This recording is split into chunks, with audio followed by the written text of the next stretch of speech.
অন্তর্বর্তীকালীন সরকারের শপথ নেওয়া নতুন 4 উপদেষ্টার মধ্যে দপ্তর বণ্টন করা হয়েছে।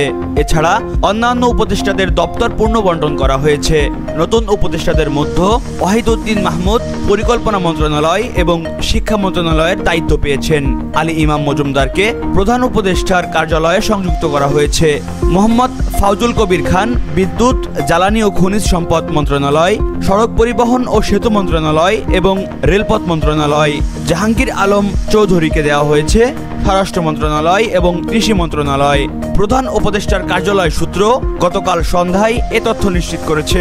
এছাড়া সালেউদ্দিন আহমেদ অর্থ মন্ত্রণালয় এবং বাণিজ্য মন্ত্রণালয়, আসিফ নজরুল আইন, বিচার ও সংসদ বিষয়ক মন্ত্রণালয় ও প্রবাসী কল্যাণ ও বৈদেশিক কর্মসংস্থান মন্ত্রণালয় এবং সংস্কৃতি বিষয়ক মন্ত্রণালয়, আদিলুর রহমান খান শিল্প মন্ত্রণালয় এবং গৃহায়ন ও গণপূর্ত মন্ত্রণালয়, রিজওয়ানা হাসান পরিবেশ, বন ও জলবায়ু পরিবর্তন মন্ত্রণালয় এবং পানি সম্পদ মন্ত্রণালয়, নাহিদ ইসলাম ডাক, যোগাযোগ ও তথ্য প্রযুক্তি মন্ত্রণালয় এবং তথ্য ও সম্প্রচার মন্ত্রণালয়, আসিফ মাহমুদ যুব ও ক্রীড়া মন্ত্রণালয় এবং শ্রম ও কর্মসংস্থান মন্ত্রণালয়, ফারুকি আজম মুক্তিযুদ্ধ বিষয়ক মন্ত্রণালয় এবং দুর্যোগ ব্যবস্থাপনা ও ত্রাণ মন্ত্রণালয়।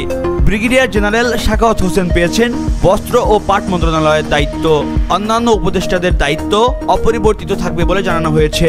মহিবুল্লাহ নাহিন, প্রহর 24।